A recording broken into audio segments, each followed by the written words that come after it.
He stared at me and just said, "Vermin." Oh, that's just where Lloyd and Dan's dad watches us. I've got elderly family members that don't offer me a lot of value. Cut them out. So, Nan, never seen you again. We're just a couple of business anchors. Welcome to the Business Anchors podcast. This jingle is slightly too long. This jingle is slightly too long. It's episode 6 of the Business Anchors podcast, and in this episode we're talking about bad business advice we've received over the years, how some advice saved us from a rat infestation in our office, and why we should all be writing books even if they're terrible and we get someone else to write them for us. So lots of great advice. Finally, you actually did the intro without mucking it up. That was like take 6. Dan, the listeners have just heard I did it first time. Oh, okay. So, yeah, all good. Yeah, we've got lots of mistakes to talk about, haven't we? I mean, there's a mistake I need to address straight away. Mm-hmm. I need to make a public apology to the viewers of the podcast on YouTube and social media. I just need to apologise for my haircut. Terrible. Can I describe it? Yeah. Do your best description to our listeners of what my hair looks like right now. Imagine someone with a really scruffy afro and then just shave the sides off. It's like a floppy plant sticking out the top of your head. A floppy plant. Yeah, my wife cut my hair, and but for some reason I told her not to touch the top, so that's where I think the floppy plant. Which was actually very bad advice, which leads us on to this episode of the podcast. What a segue! Which is all about bad advice, and we actually, the thing that made us think of this topic was we've just delivered our virtual Atomicon session, which was a really great virtual event run by Andrew and Pete. Yeah, really good. And we did this really creative session about how to grow your agency and stuff like that. And we were giving loads of advice away and listening to lots of other people's advice. And it made us think about the advice, the business advice and life advice that we've received over the last however many years. And it got us, we just randomly thought of some really funny stories of bad advice we've got. And it made us think, you know what, let's do an episode on it. Yeah, because I think we've had so much really good advice over the years from people that we trust and people we don't even know online and that sort of thing. But I think there's lessons in the bad advice as well. Some of the bad advice we actually have taken and then realised it was bad advice. Yeah. And some of it we laughed at and saved it for this episode of the podcast. There's some really, I know you're going to mention later in the podcast, there's some really random, hilariously bad advice that you've received about very strange things to do with cows inflating and rat infestations, and it is going to be businessy as well. There is lots of businessy stuff, isn't there? It's cows inflating. It's actually advice to stop cows from bursting. Oh, sorry. Yeah. But yeah, we were thinking about the worst advice we've had. You know, funny bad advice and genuinely bad advice. But I think some of the funniest bad advice is probably from the person who we over the years have received the best advice and the most advice from, and that's Dad Knowlton. Yes. Our dad. He's always been our kind of business mentor. He was the one that really encouraged us to start our own thing and supported us all along the way. We still have monthly meetings with him, keep him up to date with what's going on and take his advice. But he has come up with some absolutely brilliant bad and funny advice in the past. And I feel like I've got to mention one of my favourites first, which involves... so when we were setting up in this office for the first time, where we're filming this now, we'd been working in a spare bedroom for years, like most businesses start. Pretending that we had a your massive little space team at home. With a massive office, but it was our parents' back room. room. We've got a 200 million turnover, and we're in Mum and Dad's spare room. But yeah, so we were kind of thinking about, that's great for a podcast. You're welcome, listeners. You sound like a car starting. Yeah, sorry, I need to go to the mechanic about that. Talking about how we can get settled into this new space, the kind of things we need to think about when we're no longer on our own in a spare bedroom and we actually have employees building a team in an office space. And weirdly, one of the first things that Dad said to us is, well, obviously you're going to have a no eating at your desk policy when you start employing people. And I kind of thought... everything. Yeah, my first thought was, firstly, I don't know why that's obvious that should be a thing. But secondly, I don't think that's a priority of the most important things we should consider when we're taking people on and building a team. And so I sort of said, Right, yeah, maybe we can talk about that, but I'm not sure I agree. But why? What's your His reasoning? response was incredible. Why do you think that we shouldn't allow our team to eat at their desks? And he just stared at me. I'm going to look into the camera for the viewers of the podcast. He stared at me and just said, "Vermin." As if he was actually calling you And vermin. for a little while I thought I'd really offended my dad, and he was just calling me vermin. And I thought, I don't know how I've offended him that much. So I thought, sorry, Dad, I don't know why I've offended you. I'd prefer if you didn't call me vermin. Well, it was actually because he was just referring to the fact he thought if people eat at their desks, vermin will suddenly come up from out the cracks of the foundations of the building and just eat all the food. Because if we ate around this desk, obviously none of the vermin would find us, but they live directly under our computers. I think that was his logic. So if you eat anything at your desk, they're going to pop up. Yeah. So I mean, I have to say, I just ate some porridge at my desk. Don't tell my dad. But I'll be interested to know if the listeners... How many rats are there now? Oh my God, there's thousands. No, I'd actually be interested to know, is this like an old school thing? You listening now, if we were to say, do you think it's alright to eat lunch at your desk? Do you think vermin? Or do you think, why would you not? Let us know somewhere, because I don't know if it's just us or Dad's weird for shouting vermin. Yeah, I still... you know when you get the giggles when you hear something? Yeah. Whenever you shout vermin, I can't help. Which is a lot at you. Yeah, obviously. All of my family do when they're not impressed with me. Not to do with the rat story. Oh, family goes, oh, hi everyone. Hi, Dan. Vermin. Oh, hi, Auntie Tricia. Oh my God. Right, moving on. So that's quite a funny one. There's another one. Can I say one? Mm-hmm. Is this bad advice from Dad? It's bad advice from Dad, yeah. Oh, lots. No, can I just to caveat things? Dad, I know you're listening. You've given us so much good advice, but the bad advice is more funny to talk about. Genuinely, 99% of all the advice we've had from Dad has helped us grow our business, and there is no way we'd be where we are. Anyway, let's get to the business. funny. But obviously, stuff. That's not funny to talk about, Dad. So another, I think another piece of advice. Again, it's revolving around the office, our new office space. When we moved in, he had this view that we should install cameras to watch our staff. Well, no. I think you're being harsh on Dad. Oh, okay, go on. Because he didn't want cameras to watch our staff. All right.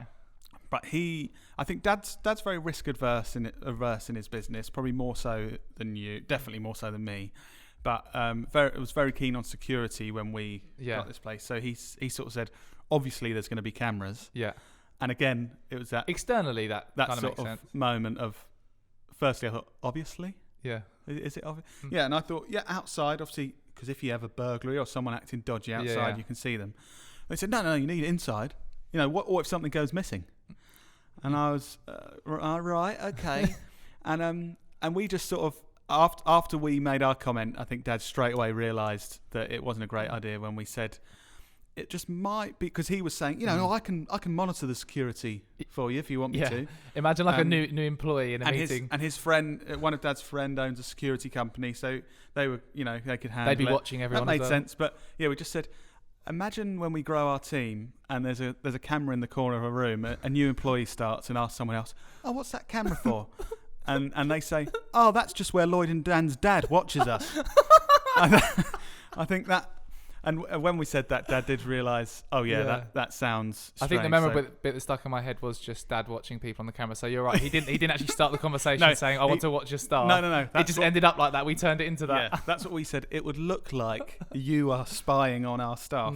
But so we negotiated it, and we've got a Ring doorbell. So we've got in case anyone's listening thinking they haven't installed a security system, they'd be great to burgle. We've got very good security, high security in here. We've got alarms, dogs, stuff, rats. Definitely vermin.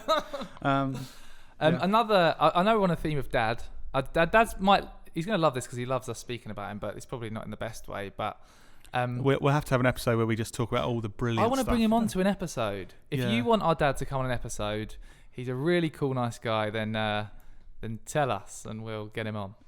Or we won't if he refuses. Yeah, we'll see. Yeah, exactly. But the other thing, there's a couple of less sort of out there bits of bad advice.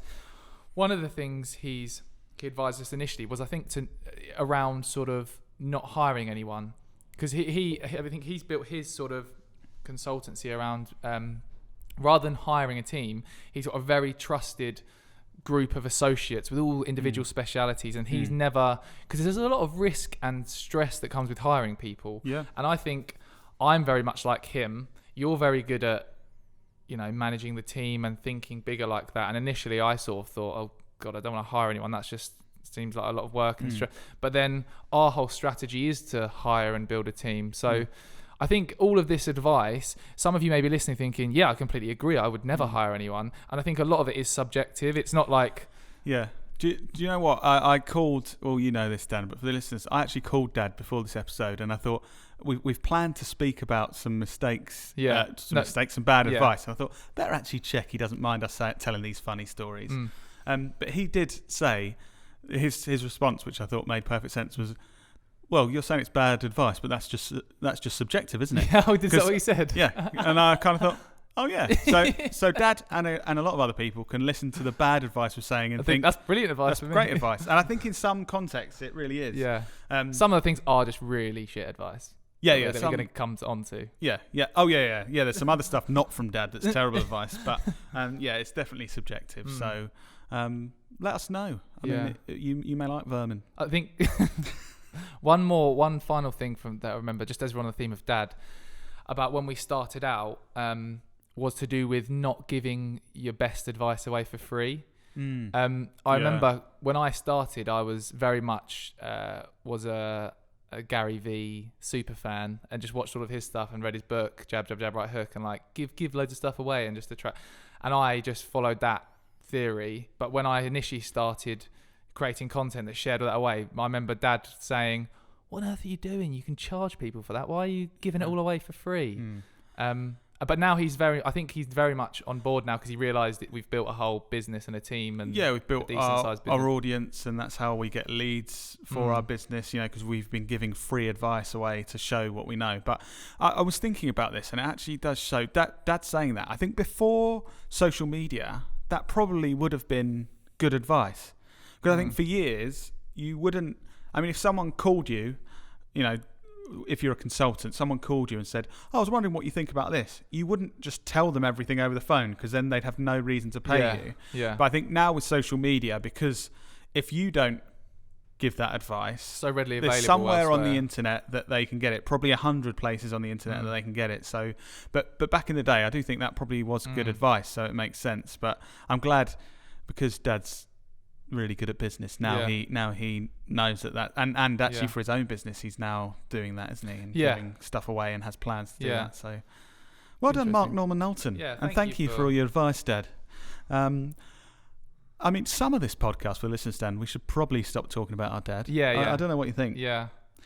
But it's the we haven't done the drink, Dan. Oh yeah. Obviously, we've got the great part of our podcast every time where the listeners really like us opening and sipping a drink. Why haven't we done that yet? This is going to be a short segment because we've actually had this drink before, Lloyd, but I just fancied one, and it was the only thing in the fridge. So we've got this was actually from episode 1. If you haven't listened to the other episodes of the podcast, there's another 5 episodes that they should listen to. This is from episode 1. Dan, I just have to say, this has got a really satisfying opening noise, so I think we need to do it for the listeners. You do yours first, and then I'll do. Okay. Whose is better? Right, this is Lloyd. Ready? 3, 2, 1. This is me. Whose is better? Vote below. Yeah, let us know. Oh, we haven't said what it is, have we? No, you haven't done. I mean, you're doing really badly with this segment. Bundaberg, ginger beer, classic. So I've got mixed emotions about this, Dan. Firstly, I feel negative towards you because you've made absolutely no effort in this segment. You've just repeated a drink that's just in our drinks fridge every single day. And I also feel positively because I love Bundaberg ginger beer. So, well, I promise next time. Last time you just got one out of the fridge, something else out of the fridge. So. Dan, come on, don't ruin the magic. No, I definitely didn't. Right. Nice. Let's move on to the main part of this episode, or this part of this episode. We're going to be sorting out the worst pieces of business advice we've ever had, and not just from our dad, from everyone we've had business advice from. and we're going to sort this and rank it into a tier list. If you're down with the kids and on YouTube, you'll see tier lists. They're really cool, but Dan's never heard of them. So we're going to sort it into 5 categories once we discuss it. Okay. So the worst. Oh, actually, we'll start with the best. So one category could be good advice. Oh, okay. You're going upwards. So this is the best, and it gets worse. Yeah. The category up is below par advice. Mm-hmm. Category 3, advice that's a bit shit. Yep. I really got creative with these names. And go up a level again, epic business failure. Wow. Going a bit more. And then the top level goes into a section called bankruptcy advice. Oh, so yeah. take some this, of that. you're going to lose everything. So, yeah, I came up with this brilliant format. So, well done, Lloyd. So, Dan, have you got any bad, to start us off? Yes. Give me your worst business advice. Okay, so we've got to be careful. We're definitely not going to name any names because that's not very nice and we don't like trying to bring people down. So I'll tell a brief story, not naming any names or giving any clues away. But I remember I was at an event it must have been about 3.5 years ago. Someone else in the sort of marketing world. And I remember speaking to them and they'd just released a book. And we were talking about writing a book, and I was like, "Oh, that must have taken ages to write a book. Like, it's always something I've sort of thought in the future that'd be great to do." And he said, "No, just write a book. All you got to do, don't even write yourself. Just outsource it. Get a virtual assistant or someone to just write the book, print it, and all you need to do is write a book, and then that positions you as an expert." And I just at the time I thought, why would I want to write a book? Well, not even write a book. Pretend to write a book that just has writing from someone else that is nothing to do with me. And I just think that was really shit advice. I think because I get where he or she is coming from, because I think they are thinking a lot of people perceive authors to be very credible if they've got something good enough to write a book about. Because a lot of people's perception, if you have written a book, then you must have something decent to say. So I know where he's coming. I think if you write he or she is coming from. I think if you write a good book, that's good advice. Yeah, that's what I'm saying. So this, for me, is the classic short-term rather than long-term thinking in business. So short-term, someone will see my name on a book and think, "God, he must be good." So maybe my first time meeting that man or lady, I think, oh, that's interesting. They've written a book about this. They must be an expert. Whereas the long-term is, say I actually read that book and it's not good because they haven't put in any effort and got someone else to read it, then my perception of them is just terrible. So and also then word spreads. Oh, have you read that person's book? Yeah, it was rubbish. Yeah. I just don't see how in long term that's going to help you. There are very credible people that I trust that give the good advice, like Daniel Priestley. I think part of his Key Person of Influence training program, which we've worked with people who've been on it, and lots of people sing its praises. A big part of that is he says you need to write a book to position yourself as an expert. And I agree in the sense of writing a good book, like we've mentioned. But just outsourcing a shit book to say you've written a book is just... Yeah, I agree, because I 100% think writing a book could be a good thing. I want us to write a book. We should write a book, Lloyd. Yeah. I don't know what it would be on, but... Well, that's why you need to work on this idea. Why don't we just outsource it to a VA or something? Yeah, that's a good idea. Yeah, and just so we get the credibility of being authors. That's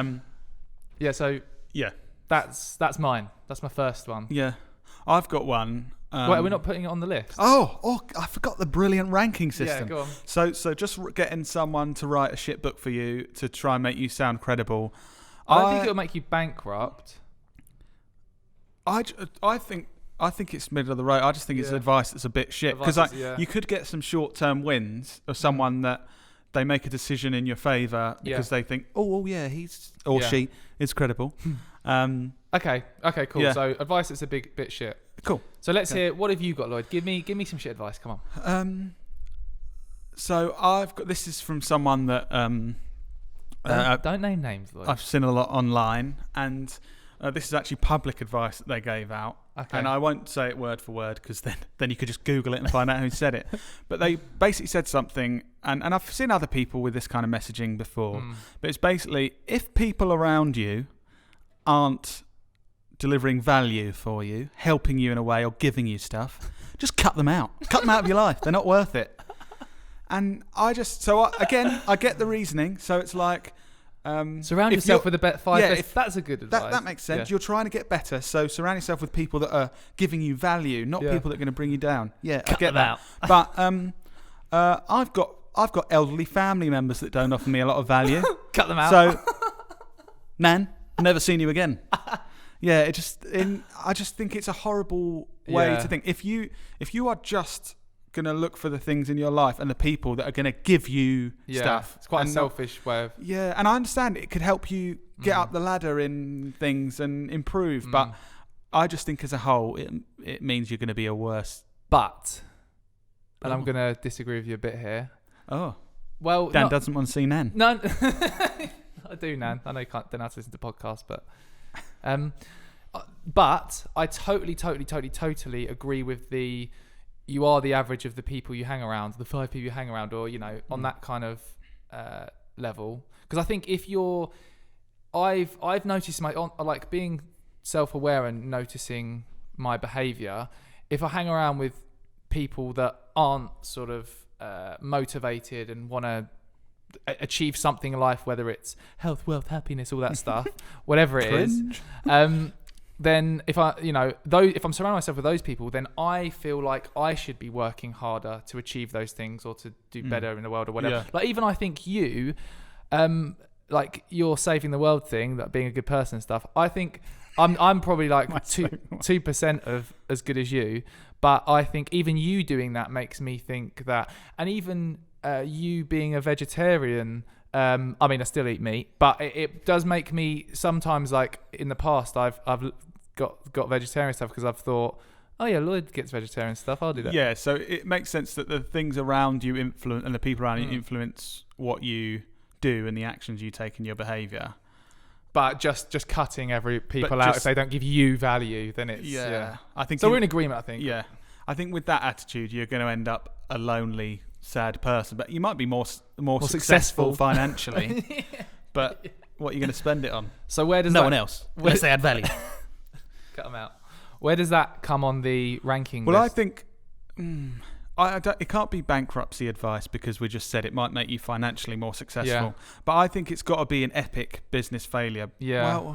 It's business failure because you could be very successful in business. But I think long term, people aren't going to want to support you when they see that you just cut people out. If really horrible people that just focus on business aren't successful, like Donald Trump. Doesn't not successful. I'm joking. Yeah, but do you want to be like that? No, exactly. So exactly. Epic business failure. Yeah. Let's stick it in there. We'll go for epic business failure. Cool. Okay. What's your next one? Another one. This is, and everyone would have heard this, the whole all PR is good PR, which I just think, it just got me thinking, like, if you sold aloe vera drinks, we've spoken about the people that sell aloe vera drinks, for example, and the local newspaper found that your aloe vera drinks contain rat poo or something like that. Because they've been eating at their desk. Yeah, because they put the aloe vera drinks under your desk. Yeah. Oh, they've been putting the drinks under my desk. Exactly. So it's got rat poo in. And the rats and the vermin pooed everywhere. Yeah. Then that's not going to be good PR, is it? Like the whole all PR is good PR is just, I think it's a load of tosh because, imagine if you were found out to be being a very horrible person and. But also, so you've got people in this world. So Katie Hopkins comes to mind. And people like, in my opinion, Piers Morgan, who spout out stuff because they know the more controversial, even if they don't really think it, or they spout out this horrible stuff because they know it gets them attention and then they make money from that attention. So in those kind of instances, I kind of do think that all good PR is good PR. I guess financially makes sense again. If you just want attention, but we could go out in the street and just shout marketing or like you mean shout something horrible stuff. Yeah. And people are going to look at us, but we're not thinking, oh, that's good for our business if we go and shout. Yeah, well, everyone knows about us because of that thing that we've got a trial for to go to prison. But and the phone stopped ringing. What's going on? But I know what you mean about Piers Morgan. I follow him, and it's weird because you kind of start to get obsessed with seeing what he says because it's so crazy and like about this whole COVID thing. He's tweeting every day and he's just saying, it's almost as if he's pleased when he sees more people have died because he's sort of like, it's just horrible. I actually used to follow Piers Morgan on Twitter like millions of people do. And I actually just unfollowed him there, and I've stopped, if I see anything with him in it, I've stopped listening because I've realised now that he isn't someone that's trying to add value to society in any way by helping. He's someone who will say the things that will get the most attention to make To the most make money. him, So I yeah. think in anything that kind of corrupts what they're saying, and you can never really trust what they're saying, or even if they because agree you know they've with got an what they're ulterior saying. motive. So I also like but I found it interesting, the Katie Hopkins video thing. How many months ago? Josh Peterson. Josh Peters, a YouTuber. He basically did this whole YouTube video where he flew Katie Hopkins out to a country as if she was, and pretended she was winning an award, and it was a big prank, and ended up the award was called something that spelt out a really horrible swear word beginning with C. And they took a photo with her there. If you do want to listen to part 2 of this, by the way, we'll see you next Tuesday. There you go. Because it'll be live then.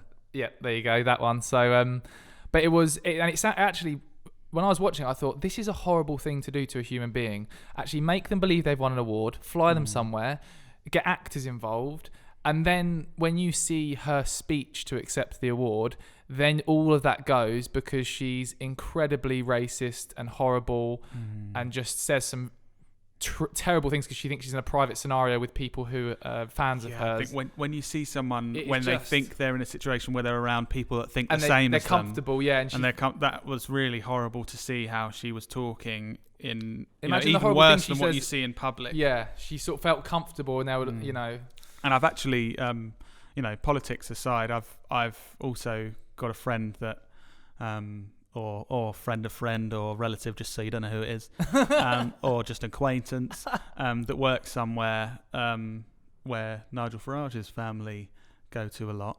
And I've heard some stories, really? first-hand stories of the very racist jokes that they like to tell a lot. Oh, really? So it's quite interesting when you hear, again, when they're around people that zone. they're comfortable with.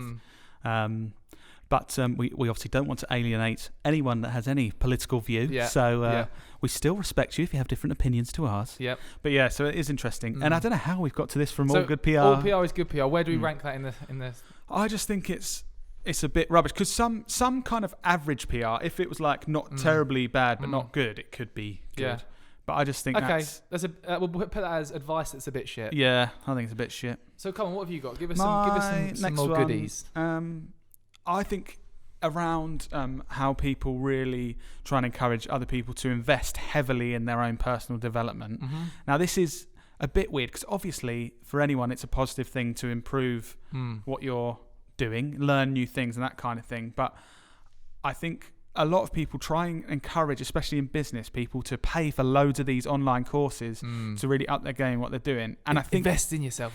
Yeah, there is a positive side to this. Of course, there's a positive side to investing in yourself. Yeah, but the result of this advice, I think, from what I've seen in the majority of cases, is that people get into a routine of paying for expensive courses to invest in themselves. And that makes them feel like they're making really good investment into their business, but then just getting into a routine of buying more courses and never doing anything with what they're learning. Are they the courses where you see a video of someone with a Lamborghini and books in their garage? Like, you could do this. In the last 30 days, I've made 40k selling owls. It's like, oh, great, yeah. I want to learn how to make 40k selling owls. Yeah. I've actually, there's a new version of that, which I've seen on Mike Winnett's videos, getting targeted with. And it actually made me watch it, which is interesting. It's a guy taking the mick out of that, but actually selling a course. Oh God, it's like Inception. No, he actually comes out of a normal car like, oh my God, look at my new car, look at my car. No, I'm not one of those people. This is a normal car. This is a normal house, but I'm financially free. And then he says the same stuff. Yeah, so I just think, that's exactly right. I think it's important to invest in your like for example, us. We've paid to go to events and things, but a lot of the learning we've done is through free content and doing it. And also helping other people who have skills who can then help us back for free. We're offering advice on what we're experts in. And then we've had some of the world's experts in certain things help us with stuff for free because we've given them value. Yeah. So I think that kind of thing's really useful as well. Yeah. But obviously investing in yourself's good. So I'd say this is probably, I'd rank this in below par advice. It's not the worst of the worst, but and also it's one of the ones that Dan came up with and I just nicked to talk about. Oh, brilliant! Thanks, mate. Yeah. So. I'll just do the hard work for this podcast. Yeah, that's all right. Cheers, mate. Another one is that I think a lot of advice a lot of people give that I really don't believe in is the whole you know, even in times like this, cutting your prices. Just cut your prices. Do a sale. When I just don't think that's gonna, like, we've even spoken about this, you know, pivot. How should we pivot in these times when we can't do certain things? And I think it devalues what you do and you as a brand if you just start knocking out, you know, 50 quid videos or... Yeah. We had a genuine talk about this kind of thing recently where we were discussing which way to go. And because of what's going on with COVID-19 and everything, how it looks like we're going to go into quite a deep recession in the UK and things, we're trying to plan for every eventuality, like I think most good business owners would be doing. So planning for the absolute worst, planning for the best, and everywhere in between. And we were saying, you know, if we're at the worst and we've got no work coming in, we were sort of saying, well, could we offer some stuff at cost to ourselves, basically not making a profit, and so we can pay it, and so we can pay some bills and try and make sure we get through. And obviously, at points there's going to be you know, if this goes on for 2 years and we don't make any money, we'll probably have to really lower our prices. But we were kind of saying, if we do that now, if we suddenly devalue what we offer, as the people that knock out shit cheap videos. Yeah, because we don't want. We understand that there's a place for lower cost services, and when businesses are starting out, they've got lower budgets and that kind of thing. But we obviously what we are really happy with is that we try to offer really high value product and offer high value to our clients. That have a trackable and there's no return point just now going, but now we'll do it for 50 quid.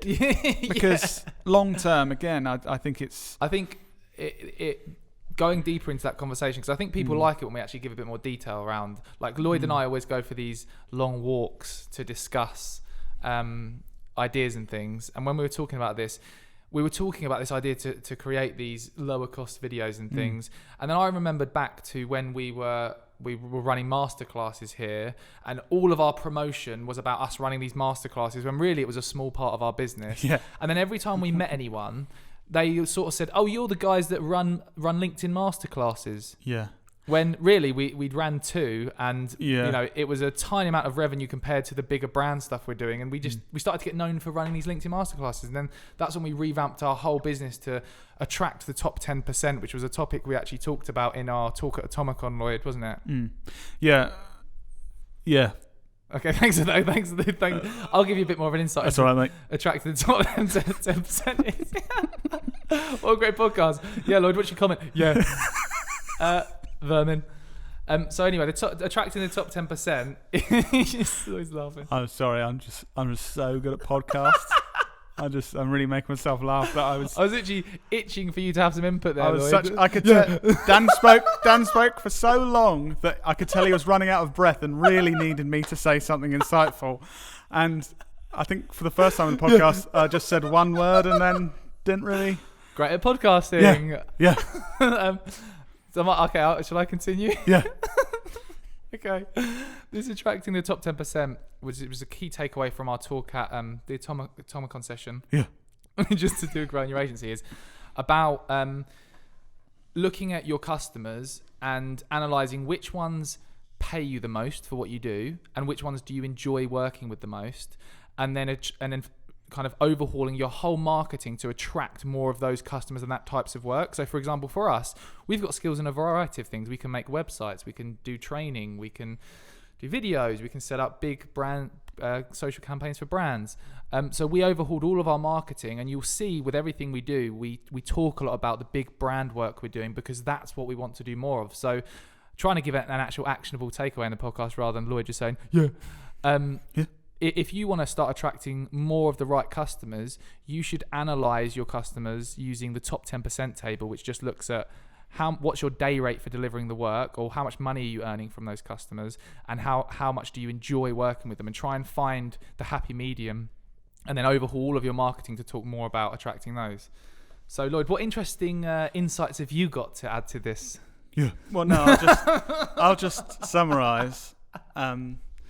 And say a bit more than but yeah, I think we considered that low cost option. Basically, you know, it's like if you're selling products, putting on a sale, right? We need to get some money. Let's put on a sale quick. But obviously, actually sticking with what you're trying to do, adding value and offer a really good service, I think long term is always, for most businesses, is always going to be, if you know that what you're offering is worth a certain value, I think it's going to be a mistake to really, really lower those prices. I think it does also depend on your scenario. Yeah. We fall into that trap when we give advice, and all of us, and I do as well, where we give advice based on our own experiences. Like, we've grown our agency using this certain journey and these certain strategies, and we got to the world, hey everyone, this is how we've done it, you should do it like this. When really, for certain people, that's not the best advice. There's other approaches you can take. So I certainly think that every bit of advice you hear in this, and you hear from anyone, you should constantly be taken with a pinch of salt. Because I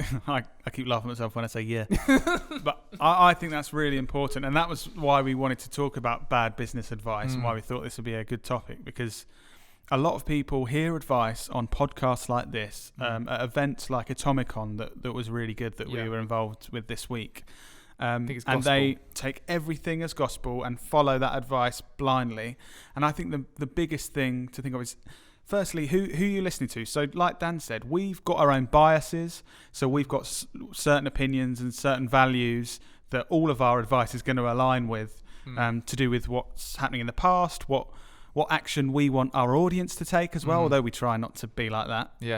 Subscribe now to the Business Anchors podcast.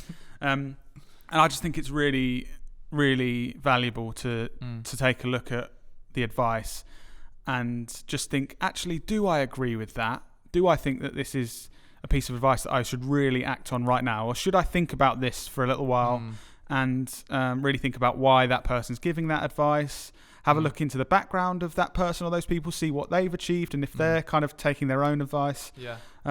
Even you might be listening to this podcast, all three of you, thinking, oh, I really like those guys. I definitely want to listen to their advice. But for you three, it might not be the best advice. I do think there's, just on this point, I really want to bring this up because do you remember that time in your life where you told me the story and it actually really was so interesting, that university story where like Lloyd is very different to me in the sense that now working together, he questions everything. Like if like to me, sometimes if things are done a certain way, I sort of think, oh, that's a good way to do that.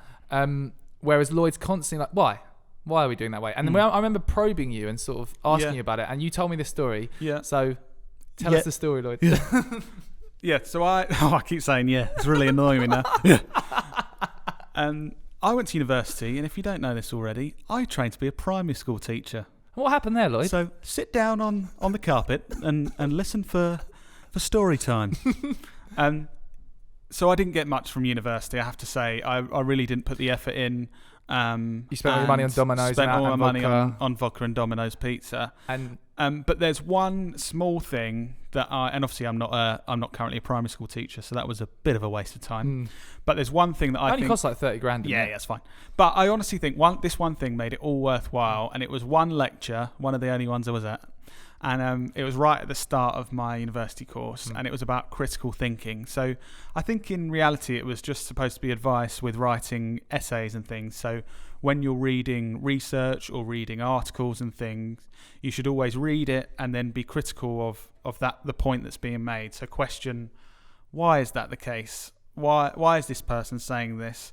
What could be the opposing argument to this, and would that have any value? And from that point, it's honestly changed. This sounds like, can we put some emotional music in the background? It's honestly changed every aspect of my life since that point in 2010. Oh yeah, I'm that old. Oh shit. I just said 2010. I thought that must be wrong. Nope. Lloyd is 42 if you don't know. 2010, and everything that I read, everything I see on TV, everything that people tell me, I don't just listen and think, oh yeah, great. I question where that opinion or that fact, in inverted commas, has come from, and then make my own judgment. And if I'm not clever enough to make my own judgment, looking up information in different places to make my own judgment. And I think Dan gets annoyed in our business sometimes because so there's a lot of things that every business or everyone in our industry does. So sometimes Dan will say, oh, should we do that thing? And I straight away am just like, why would we do that? and then Dan says all the good stuff of why we do it, and then I say all the stuff of why we shouldn't do it.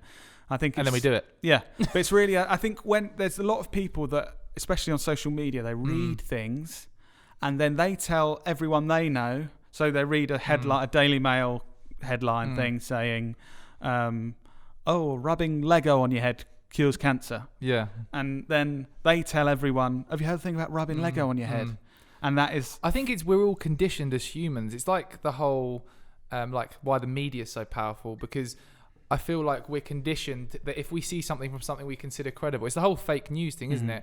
We in our mind consider that, we make a judgment as to how credible that is, and then we will repeat that without having the trail of thought that you've got, which is why I think the way you think now is so important, because you're constantly, and it is not frustrating for me. I don't just come up with shit ideas all the time, and Lloyd's like, oh no, you're just trying to copy everyone. I do have good ideas as well. No, most of them are good ideas, but I still question them to make sure that they're good ideas. Yeah. I think that's the point. Not just, because this is what people do. It's the actually asking yourself when you're making a decision, why? And then if your answer is, well, that's what, and bigger businesses do. This is exactly what frustrates my dad about me. So he said, obviously you're not going to have a eating at your desk policy. And just how my brain works, because of that moment in 2010, straight away I think, why would that be a thing? But he had a reasonable answer. Obviously he had a perfect answer. Vermin.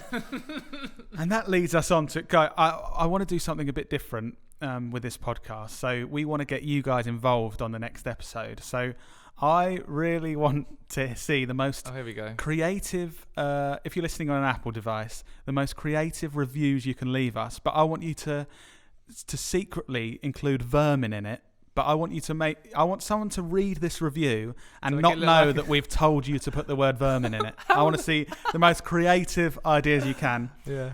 Unless it's going to be a negative review, then it's fine for you to just stop listening. But yeah, we'll be in the next episode. We're going to read out our favourite ones, or just the two that have been left. Either way. So, like the previous Robbie Knox episode that was bloody brilliant, this is a two-parter, and in part 2, we're going to be sharing some good advice that's completely changed my life. I've just realised we've just done that bit. I was supposed to do that in part 2, so Dan's completely mucked up this whole thing. Sorry, go on. Let me just start again. Yeah.